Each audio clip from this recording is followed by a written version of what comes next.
Hello and welcome to another episode of Two Guys and a Chainsaw. I'm Todd. And I'm Craig.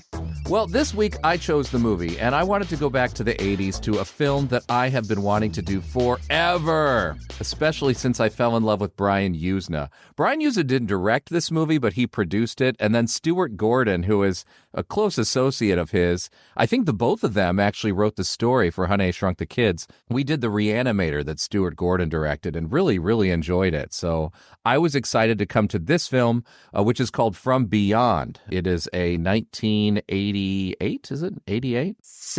86. Yeah, 86. The year after Reanimator, Stewart Gordon just basically, because he was an old theater guy, he started, I believe it's called the Organic Theater in Chicago, which I'm not sure if it's still going. About 10 years ago, it was still going. He started it back in the late 60s, but very respected theater troupe and was very used to just working with the same actors over and over again. So he felt like he could get better results on his next feature if he just used the same people. And so we've got Barbara Crampton in here, Jeffrey Combs in here, both starring in this movie again.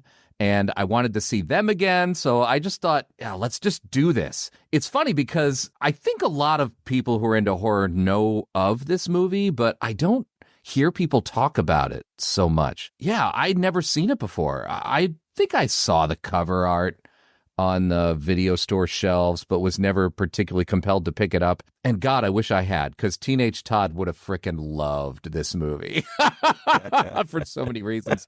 But also, 46-year-old Todd really digs it too. I'm just going to come right out and say I loved it.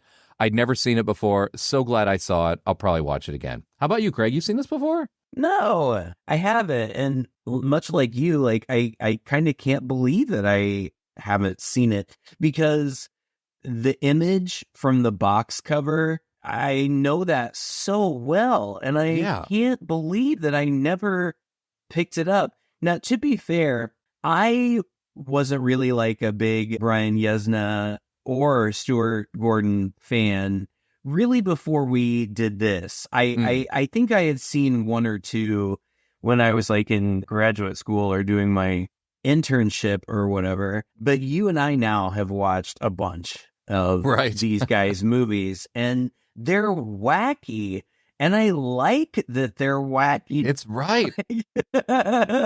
They're weird, and these in particular are based on H.P. Lovecraft stories, and you and I have talked about this before. Like, I really like H.P. Lovecraft in theory.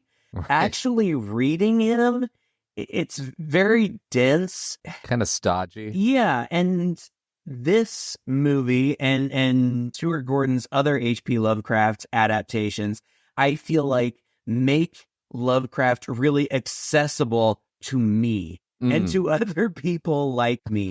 Did you read this story From Beyond? No, I was kind of curious about it because it's only like 7 pages long. Did you? I did. I read it last night. Oh. Just because I was curious, because I really liked the movie. Uh-huh. And I say I really liked the movie. That doesn't mean it's a good movie. Like, it's goofy, but I was entertained. And it's short. It's only an hour and 25 minutes long. What I was really interested to find was that the movie is reasonably faithful to the story. Really? Yeah, and Lovecraft is so heady, and he's typically very vague in his, like, he talks about these ancient gods and these ancient beasts and things, but he's typically pretty vague in his descriptions of them. He'll just say, like, it was the most awful thing you can imagine. Like, just gazing upon it will kill you. Like, in fact, that happens in this story. I say it's relatively faithful, but it's also very different. The short story is very much like Poe's The Fall of the House of Usher, where there are really only two characters. There's the crazy guy and the guy that's narrating and visiting him. That's very much what this is like. Right. And it's interesting because Crawford Tillinghast, who is played by Jeffrey Combs in this movie, in the story, that name is used, but it's really used for the character of Edward, the one that gets like super caught up in everything and gets corrupted by it. Mm-hmm. In the story, this unnamed, as far as I remember, narrator visits his old friend, Crawford Tillinghast, and then it's just a story of this guy. And I visited my friend, and here's this crazy story that he told me. And then he tells the whole story. Yeah, he tells the whole story of how he invented this machine, but everything is very similar. Like, there are no tuning forks, but there is like a big electrical machine that can tune into these other places. And when you're in these other places, you can see in a different way. Like, and it's more specific. Like, it's supposed to not just bring the little penis out of your head,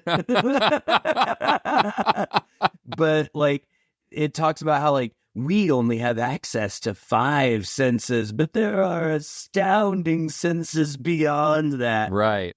Which is true. Maybe, I don't know, whatever, but it's and at the end, it turns out that the scientist guy lured this guy here because he has to appease the beast. Oh. And so, like, to appease the beast, he has to feed him other people so that it doesn't eat him. That's the only difference. But all of the stuff about the gland coming out, whatever gland that is, it's all in there. Really? I was really surprised by how, I mean, it's a fairly the movie certainly takes liberties, but the core of the story is really pretty faithful. Is the sexiness and all that in there too? Probably not, right? No. It was a different time. It's like, I felt like it was kind of suggested by saying there are all sorts of senses and sensations that we don't have access to. Oh. And I actually, like, watching the movie, I thought that was kind of silly and like salacious, like you get some sexy times in the movie. But it makes sense. I mean, if you're talking about heightening our ability to experience sensation, whatever that means, I'm certainly going to be interested in. Well, I mean, like sure, like I'd love to smell better, but let's talk about my wiener. What can we do in that department? It is what drives technology, the development of the internet and everything. We all know that. I was getting major Hellraiser vibes from this because it's very similar thematically, right? A guy who is just kind of seeking for the ultimate pleasures, and so he goes into this beyond this other dimension to try to find it where he can get that. And then of course it's a little too much, and it sort of starts to overtake him, and it invites that other world into our world. It's so Hellraiser that I just kind of feel like Clive Barker was tapping into something here but when did Hellraiser come out? I don't know. I was looking at dates. That's why I look at it now because I'm super curious. It is so close that it's almost, this is like the chaster version of Hellraiser, I think, in some ways. But it's not chaste either. No. I like that about it. And you had already kind of alluded to it, Hellraiser 1987. Oh, the year after? Yeah, but that's close. It's too much overlap. It's not gonna. They might have been aware of each other while they were in production, but this was also Hellraiser was a production that Clive Barker was, fretting over for quite a while, and, working at. Oh, so. Well, and it was based on a book, Yeah, he'd already written exactly. Yeah, right. Yeah. Speaking of overlap, though, I was super amused to find that Stewart Gordon filmed Dolls at the exact, like, he was filming this at the same time. He was filming them both at the same time. Crazy, right? We've done that movie, and I love that movie. And right after we're done here, we're going to record a mini-sode about, like, the first horror movies that we've ever seen. And I know that wasn't one of the first ones I've ever seen, but it was an early one. It's the one you're going to talk about. I don't know if I'll talk about it at length, but that was one of the early ones. And that's not a great movie, but I like it a lot. We loved Dolls. We did an episode on Dolls, and we just thought there was something very charming about it. And I think maybe that was the episode where I was like, this was not really in my consciousness when I was into horror growing up and when I was watching all these movies and not really knowing who produced what and whatnot. But now that we've been doing this podcast, this whole thread of pictures that have come from Empire Pictures and Full Moon Productions, they're basically the same thing, you know, produced by Charles Band. It's its own niche within the horror genre. And it was something that I kind of overlooked I think when I was a teenager, I was like, oh, this is sort of the low budget crap. This is the weird shit that when I did touch upon, I'm like, oh, that's bizarre. Now I just appreciate it so much, like the inventiveness, the sheer volume of productions that they've done. And it just seems to be that these folks that have come out of the Charles Band camp and have been making these movies under his production house, they have these wackadoodle movies that we need. You know, you can only watch so much of the same shit over and over and over again. You need something fresh and weird and wacky, and they have been delivering for decades. Yeah. And this is right in that realm. And not only that, but you wouldn't even believe that this movie's low budget. The effects in this film are insane. Yeah. They're all practical. They're quite good. It's gross and it's weird. It's this body horror. It's sort of like a low-rent David Cronenberg. Yeah. And yeah, of course it's low budget, but he even said, I think it was Charles Band, or maybe it was Stewart Gordon himself, said that if they had made this movie in the United States, it would have cost $15 million.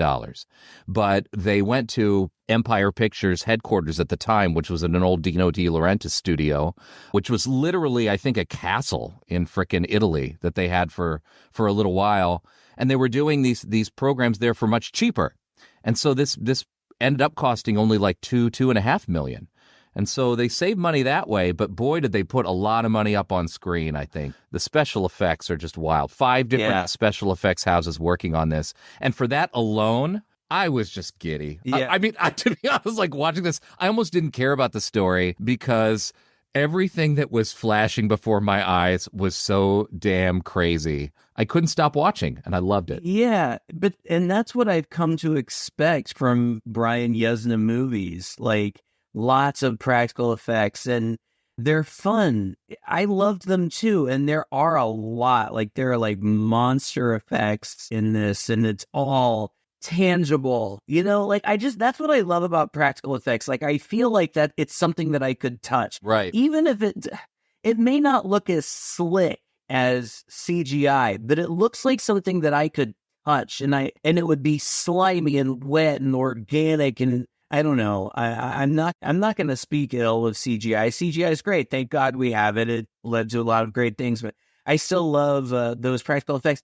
But even in dumb Yuzna movies that we've seen, and I say dumb, I still loved it. Silent Night, Deadly Night 3 or 4, whichever, 5. What 5? The Toy Maker, yeah. Oh, he did 4. Yeah. Do you remember like Clint Howard and those like worm leeches things? That was 4. The Initiation, yeah. I love that. It was Screaming Mad George, I think, who did the effects for The Initiation, which was that weird witch coven thing with him and the worms and stuff. But then even 5, which I don't think he directed that, and that had like Mickey Rooney in it. Oh yeah, we did it too. Yeah, it was like the Toy Maker, and it had the same guy, Screaming Mad George, who did the effects on that. This had 5 special effects team, and none of them were Screaming Mad George. I was kind of surprised because we did Society, which was the Yuzna movie that we will never forget. Oh, I love that movie. Oh, it's so good. And it's similar type stuff, really. All this kind of weird body morphing, gross, slimy stuff. Yeah. Did you read about how difficult it was for them to get like an R rating for this film? Yeah, a little bit. But also, I feel like I read that they didn't have to cut that much. It surprises me that they didn't mess with the MPAA for Reanimator, and they just released it unrated. Yeah. I guess they hoped that they would be able to reach a wider audience with a rating. They were hoping for more money this time around. They felt maybe they got burned a little bit on Reanimator. You know, they think they were thinking they needed a rating. And so they went a lot of back and forth. And Stewart Gordon said the frustrating thing was that the MPAA they were like, all of it as a whole, we just can't accept. They didn't give any pointed directions like, well, cut this scene or cut that scene. And they really didn't want to cut any scenes. So they just started trimming little bits and pieces here and there from different scenes. And finally, at one point, they came back and said, look, cut this single frame and we'll give you an R. And so thankfully, the majority of what they wanted, especially scene-wise, all remained intact. And it's so quaint. Like today, all this would pass like with no problem. My gosh. Like there's been so much worse. It's funny because I guess there was a quote from Stewart Gordon who talked about how a member of the MPAA on the board at the time said something like, well, your last movie was super bloody. And he's like, so they intentionally went more slimy than bloody. And they said, honestly, this is worse.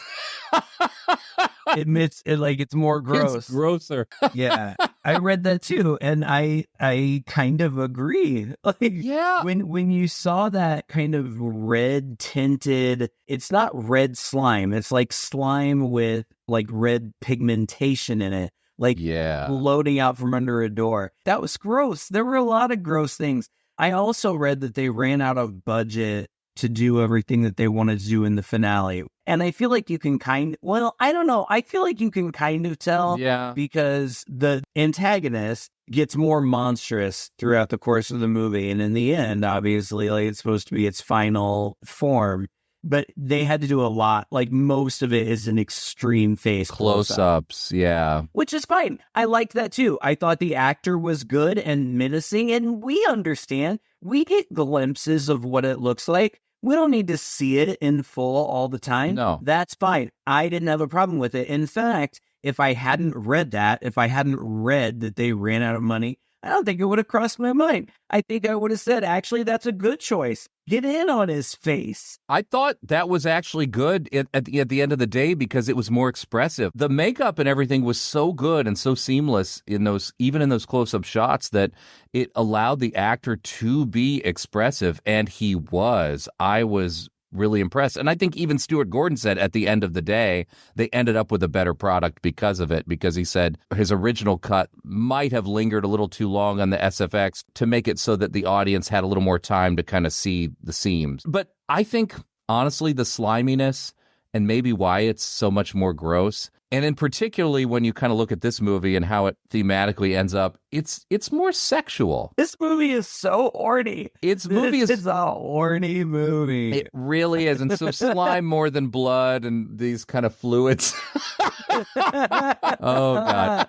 I loved it for that, by the way. God, Barbara Crampton is... I gotta tell you, there is a moment in this movie where I may have been getting a little rumbly in my downstairs. You? Wow. I mean, I certainly was. No question here. I mean, I don't know how we're going to approach this. Like, are we going to go back and talk about the plot? I don't know. But there was that moment. There was that moment near the end where Barbara Crampton was getting sexy, and I was like... Yeah, there was a moment near the end where I was like, yeah, definitely movies that never went by the MPAA, go down this road on a way more frequent basis. Oh my God. That brings up a lot of things.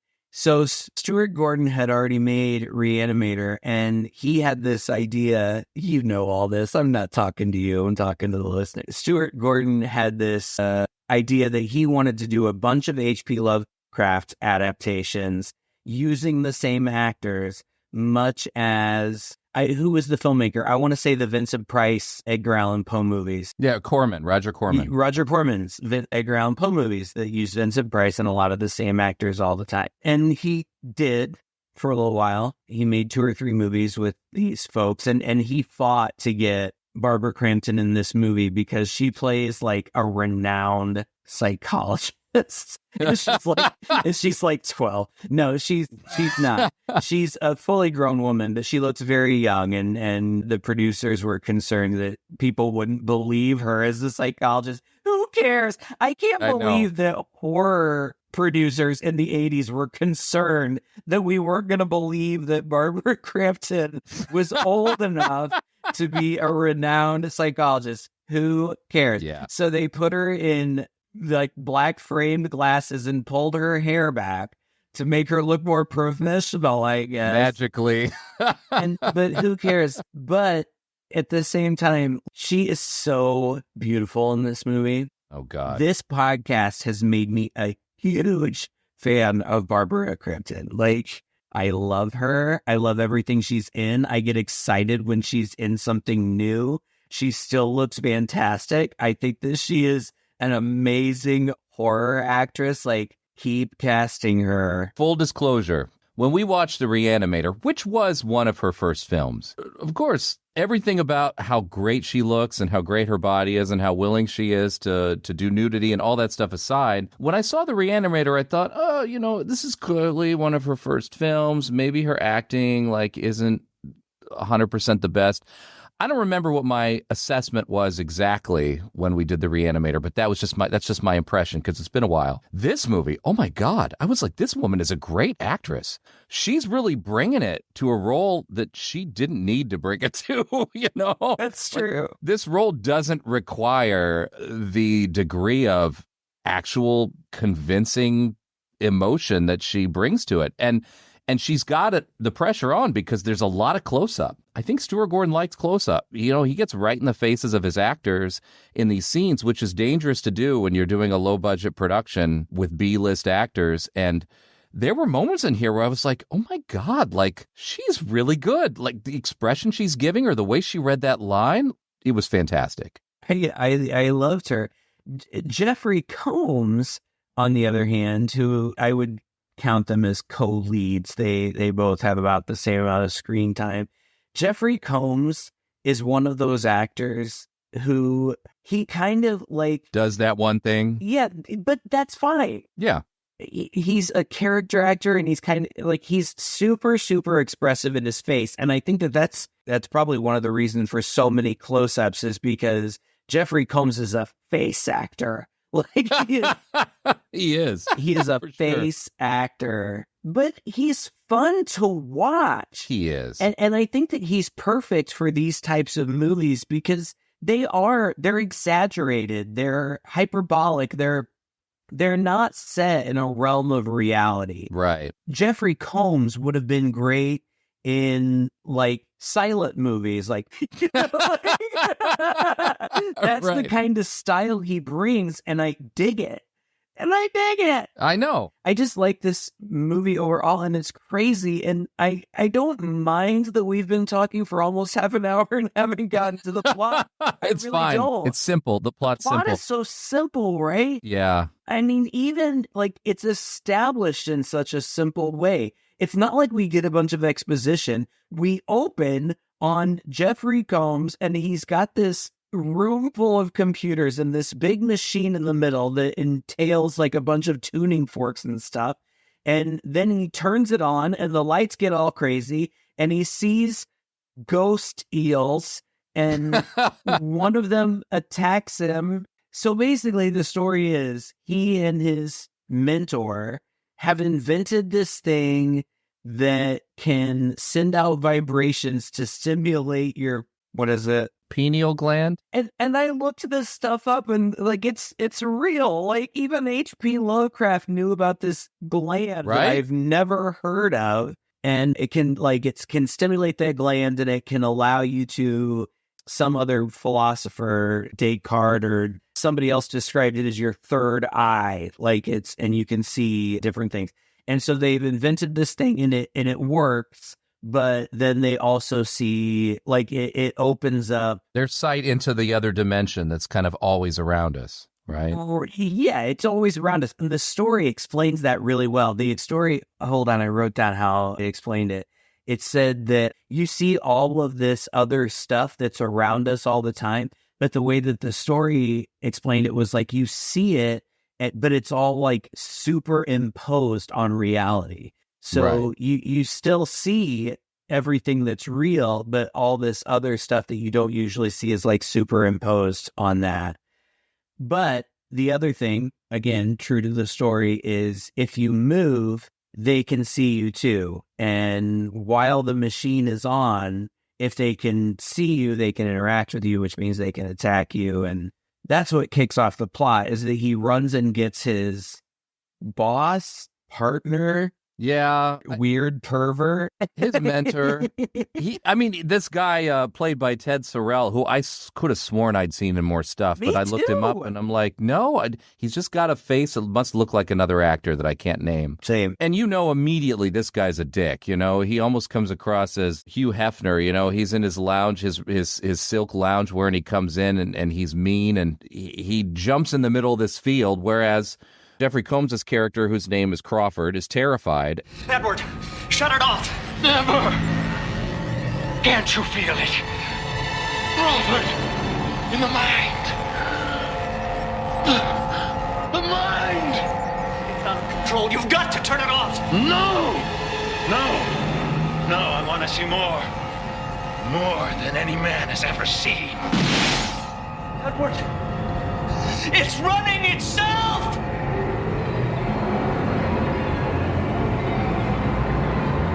Something's coming.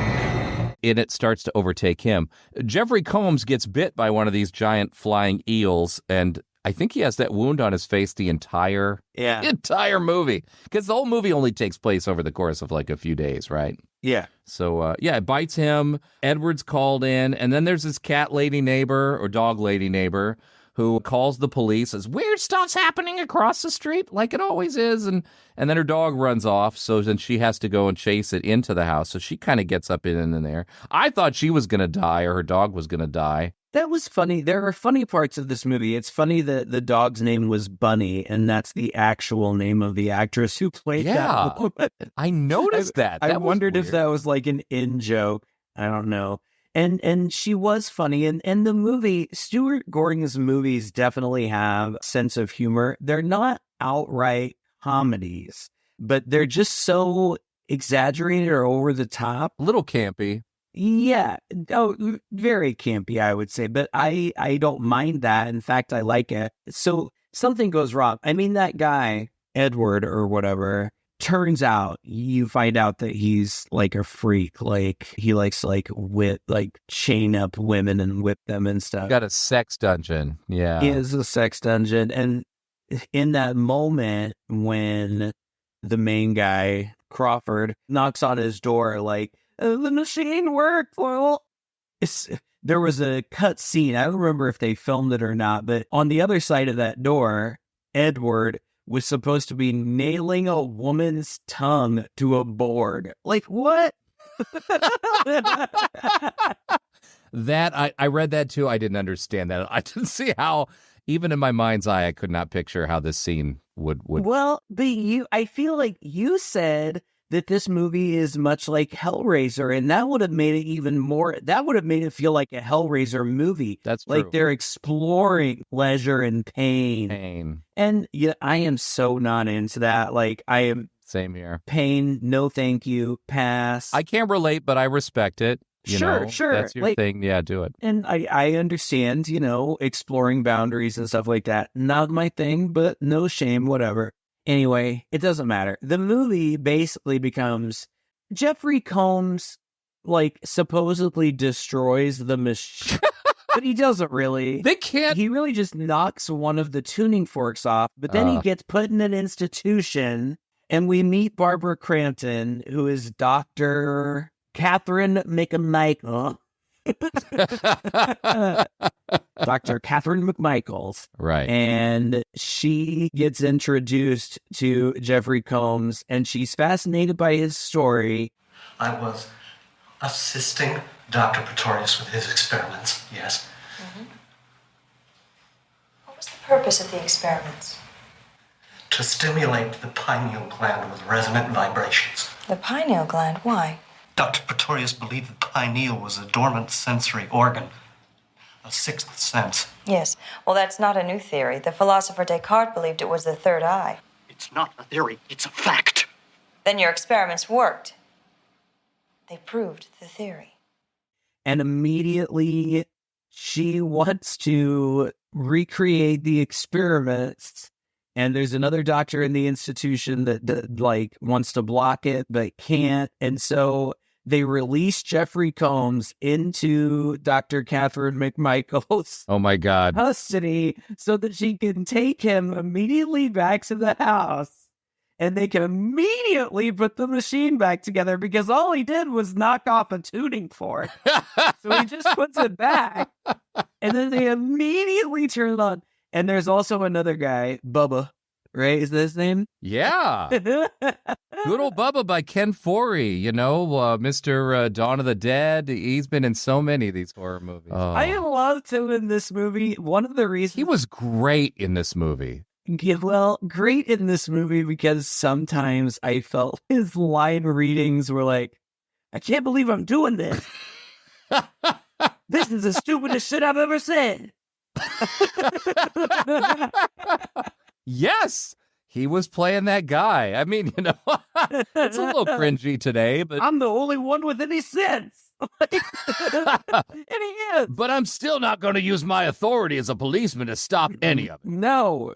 No, but he is the only one with any sense. But it's hilarious. It's so funny because then they start messing with the machine, but they explain what the machine does and how it opens you up to different senses and but they turn it on and Barbara Crampton is immediately Yeah, the minute they turn the machine on, she's turned on. It's obvious from that. Looks over at Jeffrey Combs and and they have these moments, yeah. she is a wet. Like she is like there's a mess on the floor. She's so into it. Yeah. The story is that Edward, the pervert, like a monster bit off his head. A monster came from beyond and bit off his head. And we've seen that. And that's what Jeffrey Combs kept saying. And that's why they said he was crazy. They're like, he's like, it ate him. Okay, fine. All right. Now they turn the machine back on. They get all tingly on their insides. And then, then Edward shows back up. And when he first shows up, he's normal, but he's naked and he's covered in goo. But other than that, it's just him. Until Jeffrey touches him, and then it's like his flesh is like silly putty. He can just kind of press his flesh around, and you realize it's not actually the Doctor. It's this creature that is sort of assumed the Doctor's form, clearly part of his personality or something like that. His soul or whatever has sort of transcended to this realm and merged with this creature, I guess, or vice versa. It's not very clear. Well, whatever. I think that this creature from beyond, it ate this guy's head. I think it's just assuming his base to mess with these folks. And that's what it does. It keeps messing with them. I have a page and a half of notes. I have no idea why I do this. I don't even look at them. But it keeps messing with them. But the thing is, like, first of all, Jeffrey Combs tells her from the beginning, no, we can't do it. And then as soon as they get there, he fixes it and they do it immediately. Like, and then there are bad consequences and they turn it off and they're like, no, we can't do it again. And then they do it again. And they do it again. Yeah. I mean, Jeffrey Combs, his character is kind of written, the writing's a little unconvincing here. This guy would be fighting tooth and nail. He'd be climbing the walls. He'd be like, put me back in the institution. I'm not going to do this shit again. Right, or just get me out of here. Yeah, but it's all this weird bullshit where the police officer turns him over to her custody. So now she's like, you're either going to be in an institution or here. Like, none of this shit actually happens in real life. You can't just, like, pass people back and forth into other people's care, like, on a whim. That being said, it gives Jeffrey Combs an excuse to look distressed and upset through the entire thing. And that's the best you can do with this writing, right? If it's going to be so ridiculous that he's being forced to do this thing, then, of course, he's going to just look wild-eyed and upset about it the entire time he's fixing the machine up against his will and putting it together. Also, Catherine, her character, is kind of the same. Like, you can't imagine that this woman who goes through these experiences over and over and over again is going to just be more energized. No, it's so stupid. The first time, it goes terribly wrong, and they're all traumatized by it, but she then cooks herself a full breakfast and is like, exhilarated, and the cop is like, well, we learned what we came for. He ain't crazy, and that it ate Pretorius's head. They're gonna think we're crazy, but that's their problem. Well, we just have to try the experiment again. Did you say we? Catherine, you can't. You don't mean go back up there now, do you? You always run an experiment twice to check the results. Wait. Now, I saw it get to him, Catherine. Just exactly what you're feeling, and it ruined him. Pretorius. Yes. I'd like to know more about him. That resonator is a work of genius. and she's like, well, I know that didn't go right, but next time, Right. I just need to make sure that I stand by the switch. Yeah, I just need to make sure that I'm in control so I can turn off the machine when necessary. Like, Yeah. I mean, this is also not uncommon. Like this mad scientist thing, like flirting with danger. Right. This isn't uncommon. It's just like, this is a 22-year-old woman. I just don't buy. But I don't care. I don't care. I don't care either, but we're talking about it. We're critically analyzing it. It's funny because I don't buy it. I would potentially buy it if I just thought maybe in a way she's just as crazy as Pretorius was. Like deep down inside her psyche, she's got this like super horny bit that particularly was awakened by the machine. And she herself is kind of seeking that pleasure, which is sort of where Hellraiser tends to go. Well, this goes there too. It does, but there's that scene where she gives an alternate excuse. You know, it's like they try to bring it to reality. This is when she's trying to convince Jeffrey Combs' character to do it again. She's like, my father was holed up in a mental institution and he was tortured and he died. And my whole life's work is to make sure this never happens to anyone else again. And so I'm just thinking that this research could be the thing. You know, it proves everything we've thought about this gland and yada, yada, yada, yada. So we've got to do it again. I was like, oh, come on. That was Like, such bullshit. In my notes, I have it as dumbass sob story about dad. yeah. Who cares? Who cares? But it just gives us the next great scene because they go up again. She turns it on. She's by the thing. Pretorius appears again. This time he's even more monstrous than before. He looks like he's half transformed to the thing from The Thing, you know? Yeah. And then he pulls her. He's got this tentacle type thing that just kind of slashes out and pulls her towards him before she can do anything. Combs runs out of the room. He doesn't give a shit. He just leaves, leaving her. This guy's got her behind the throat, and then his hand is there, and all of a sudden he extends his fingers, rips off her shirt. Oh my God, this got so sexual. What was he doing? What was he doing with those fingers when they dropped out of the frame?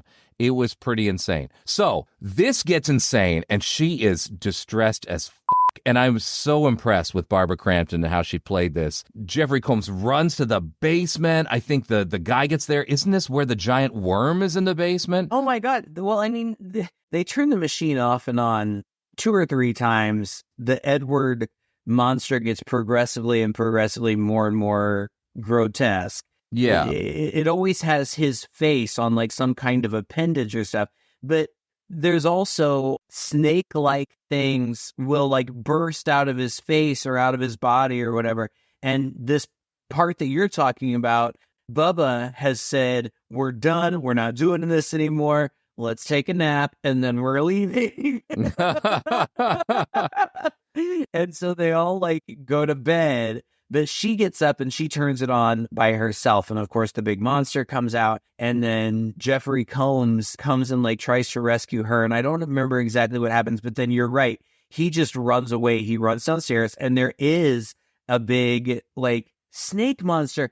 I don't know how to describe it. It looks like it's like a lamprey, you know? Yeah, it's kind of like a graboid in a way, kind of a simpler. Yeah, just a big circular open maw lined with teeth. Impressive. It is impressive, except that in some parts it looked like it was made out of hefty bags, which is fine. I mean, it was still a tangible thing that they were dealing with. And the other thing from this scene that I thought was so funny was that eventually, like, Bubba comes out and helps, but they've been in bed, so he's just in these tiny briefs. Briefs! This whole scene. He does the whole scene like that. That was great. And I enjoyed it.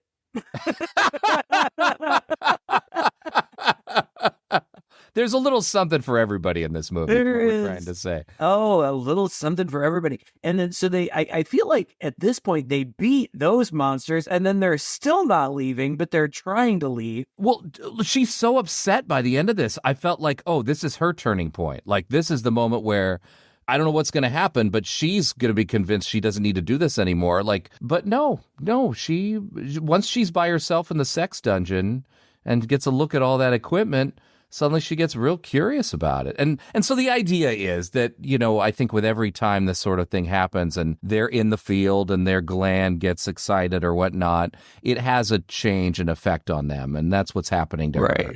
God, and we've completely forgotten about Jeffrey Combs. Jeffrey Combs at one point got eaten halfway by the snake monster, which dissolved all of his hair and left him in kind of a catatonic state. But also something is like pulsing and happening in his forehead, and eventually something pops out of it. Like, we are to believe that the pituitary gland has been so stimulated that it has now grown to the point that it is protruding from their heads. And I read that on set they couldn't decide what it looked more like an asparagus spear, which I think that's what I think it looks like, or a dog stick. Which I can see also in the thing that I read. It said, neither one of those descriptions made Barbara Crampton feel very good about it when she had to put it in her mouth. And I read that trivia piece as I was watching the movie, and it hadn't happened yet. And I was like, if Barbara Crampton fillets that pituitary gland, I am going to fucking die. And I thought that was where it was going. Oh, it seemed like it. She gets super turned on in the sex dungeon. Yeah. And she touches all of the bondage shit, and then she gets in the closet and she's rubbing leather on her face and fondling her nipples, which I thought was hilarious. Then she puts on a full bondage outfit. Now we're talking G-string, tiny, just a tiny little bit covering her lady parts, corset, and she looks great. Fantastic. This is what I'm talking about. This is the part where I was like, hubba. What? And Alan is sitting behind me doing a puzzle, and I'm like, ooh, I'm getting a little stirrings happening. And because then she goes over to comatose Jeffrey Combs. Oh. No, he's asleep. And she starts sensually touching him down his torso. And then she reaches down under the blanket, under his waist. There's is doing something down there. And then she pulls her hand out and smells it. Holy shit. I just laughed. Oh my. And then she straddles him, and it only ends because Bubba comes in. He's like, what are you doing? And he she's like, well, you told me to get dressed. And she makes some very suggestive comments to him too, gets up close to him. She's ready to throw down with him too. It almost seems like he's kind of up for it. He's fighting it. He's tempted a bit. Yeah. I get it. Woo. But he's like, you're asking for it.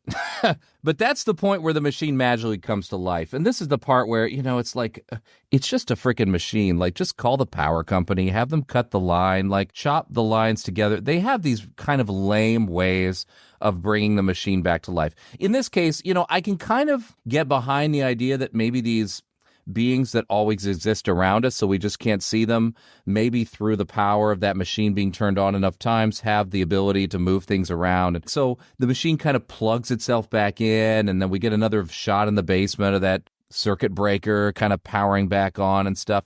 But then, every attempt to chop the wires, or whenever wires are separated, it's no, it doesn't matter. Just electricity can just jump from one to the other. And the cords can plug themselves back in. Yeah. That's when they run back upstairs. So the thing comes back on. Pretorius materializes again, but not until they've all been sort of covered in bugs and locusts or something like that. That was such a weird scene. They're all Crawford, Jeffrey Combs, and the girl are up there with the machine, and bugs start attacking them. And then there's some weird thing where Bubba, if he shines a light on them, the bugs go away. But yeah, they're attracted by the light. But then he drops his flashlight, and then for some reason, the bugs then all attack him. Because the light's on him. I guess. I don't know why he couldn't step to the side, but go on. The bugs were attacking the other two for a long time. And then he falls on the ground and the bugs all start attacking him and they eat away all of his flesh. The other two are virtually unharmed. Like, Yeah. that was weird. Whatever. Who cares? I like his eaten away body. Looked great. Yeah. The effects in this movie are so good and so fun. I don't remember how they kind of stop it. Oh, she blasts the machine with an extinguisher. Oh, what? I don't know what that means. Does it freeze it or something? I didn't know extinguishers froze things. I guess it renders it. Yeah. But then it cuts to the hospital. So, like, now, presumably, someone's called the police. They've all gone to the hospital. Jeffrey Combs is in really bad shape. He's sitting there. He's got that thing poking out of his forehead. And the doctors are, like, trying to probe it, but they can't. And it's also weird. Like, you wouldn't imagine this would just be just another thing for them in the hospital. You'd think all stops are called and, like, this would be a major ordeal. Like, what the f*** is going on with this guy's forehead? But that's how it is. Then Dr. Block is back. And she's going to do electroshock therapy because now custody has been granted to her over Barbara Crampton's character. And so now she decides she's going to do electroshock therapy on her for just because she's sadistic, I guess. But Jeffrey Combs wakes up. And this is the part of the movie where I thought it started to really drag because Jeffrey Combs wakes up, and really what we get for the next 20 minutes is him wandering around the hospital with these urges to, like, eat the brains in the specimen jars in the pathology lab. And then Dr. Block pops in, and he jumps on her, bites her eye out. I think that he's supposed to be, like, eating their brains through their eye socket. Yeah. Because you see, one of the things that we haven't mentioned and that is in the story is that this gland is like a third eye and it allows them to see things differently. Though it's kind of basic, you do see that in the movie. Like, you get weird POV that's, I don't know what that effect is. It's like a negative, or like it's like Predator vision, right? Right. Yeah, it's colorful negative. That's what I was thinking too. For whatever reason, it sees and is attracted to their brains. So I think it's supposed to be he's eating their brains through their eye socket, but it looks like he's taking an apple bite out of their eyeballs. And he does that with her, and he does it with a couple of paramedics. And then he and Barbara Crampton both escape. She barely escapes her shock treatment, and they just go back to the house. So that interlude at the hospital, pointless. But if we didn't have it, then this would only be an hour long, and it wouldn't be feature film-like. So I get it. But they get back to the house. Somewhere in there, Barbara Crampton managed to put together some dynamite with a timer. I didn't know that she had this special skill. I missed that entirely. It wasn't until somebody, is it Jeffrey Combs, is like hanging on to her in the house, and she's like, we have to get out of here. I set a bomb. And I was like, you set a bomb? Oh, you must have been looking away. No, there was the first thing she did when she walked in the house was go upstairs to the machine and caress it a bunch, and then set down her bag, and then she pulls out, this comically large, it's a bunch of dynamite strapped together with a timer on it, and straps it to it, and it's got a countdown for 4 minutes. And I thought, okay, well, then she's just going to walk out of the house, but that doesn't happen. Where did she get a bomb? I don't know. I don't know where she got it from. I don't know where the know-how for this came in. Like, literally, she stopped by the hardware store. She hopped in a van and drove to this place is all she did. But yeah, so, the thing's going to explode in 5 minutes, so that should be it. But Crawford attacks her and chains her up in the sex dungeon and is about to bite her eyeball out, too. Which reminds me, it was very recently that we saw a movie where somebody who was possessed or whatever jumped up on someone and bit their eyeball out. And I said to you, God, I've never seen a horror movie where this has happened before. And now twice within the same month. It was Evil Dead Rise. Evil Dead Rise. That was it. Now I've seen it. Twice in a month. Ed is the monster guy, eats Crawford's head, and then there are more ghost eels, but then the ghost eels free her. She tricks them into biting her binds or whatever. They free Catherine. And then she uses a matchbook to distract them because apparently they're all attracted by light, not just those bugs. Yeah. Well, and the Ed monster has eaten Crawford's head, but then the next time the Ed monster confronts her, Crawford like tries to crawl out of its head. Oh God, that was so funny. Actually, I think it was intentionally funny. He crawls out of the head, which is gross and reminded me a lot of Society, actually. Yeah. But then he kind of gets pulled back in, and then it's sort of like Pretorius crawls back out of him, and then he crawls out of him again. It's like they're just fighting each other on the floor. It's like this crazy Mobius strip of the two of them like coming out of each other and fighting each other. I kind of like that, actually. I thought that was fun. I did too. It was super gross. It was disgusting. And practical and slimy and disgusting, and I liked it too. And then she makes it out, and she jumps out of the 3rd-story window right like as the bomb goes off. Like it goes off right behind her. Yeah. She's fine. Well, she does like break both of her legs. Like it was. Oh, does she? Oh, yeah. I mean, the grossness doesn't end there. The minute we see her next, like she's got 2 bones sticking out of her knees. I was like, oh my God, this movie. Too. They don't care. They're just going to throw all that at us. Because the neighbor lady, the dog lady, comes back. Suddenly this house, which sort of seems like it's out in the middle of nowhere, but it has been established that there is at least one neighbor. Like suddenly like 15 people show up. They should have showed up a lot earlier as far as I'm concerned, but whatever. And this neighbor lady's like wanders over and she's like, are you okay? And she sees her legs. She's like, oh my God. I missed that too. I must not have been paying very close attention. But then she just says, it ate him. And then she just starts laughing maniacally. Yeah, I dug and that's that. the end. I like that. Like it's driven her crazy, which is kind of a Lovecraft thing, right? Like everyone in their encounters with these monsters just drive them insane. Yeah. It's not my most favorite of the films we've seen, but it's definitely going to be in the top 20 of films I'll probably see again, just because the sheer insanity of it, the joy of the effects, maybe mostly Barbara Crampton. I may hit the rewind button. I may ride that, a little bit. But it just had everything as far as I'm concerned.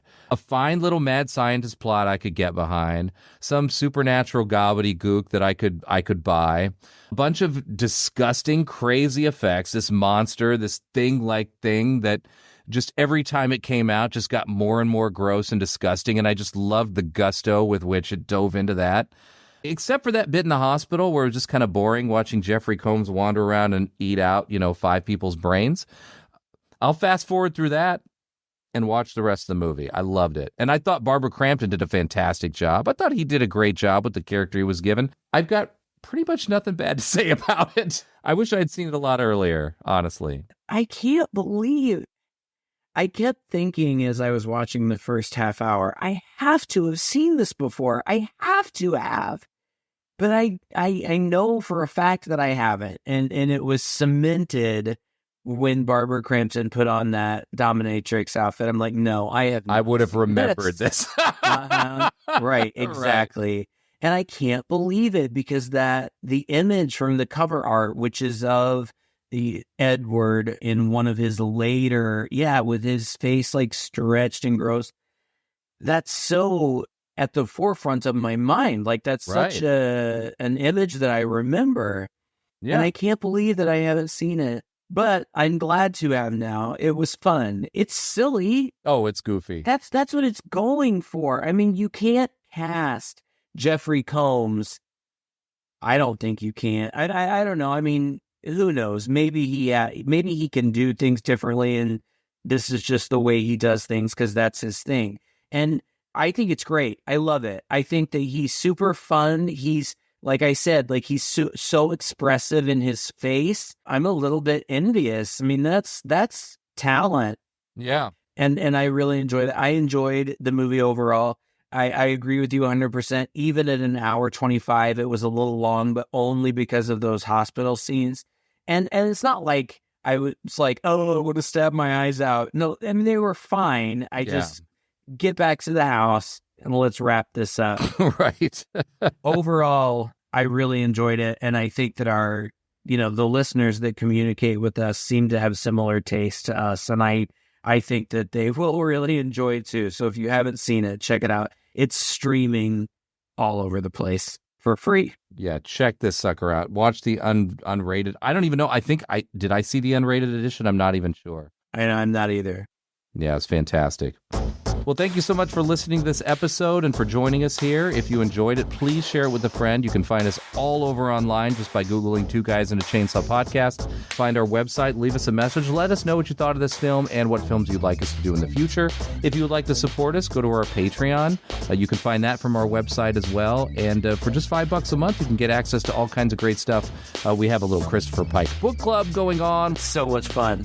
It's actually been a blast, and I'm about to post a sample of that, actually. It'll probably already be out there by the time you hear this podcast. A lot of fun there. We have a lot of fun with our patrons. We post mini-sodes for them as well, and uncut versions of our phone calls that we do here. Just go on over there and check it out. And if you'd like to support us, it's just $5 a month. Until next time, I'm Todd. And I'm Craig. With Two Guys and a Chainsaw.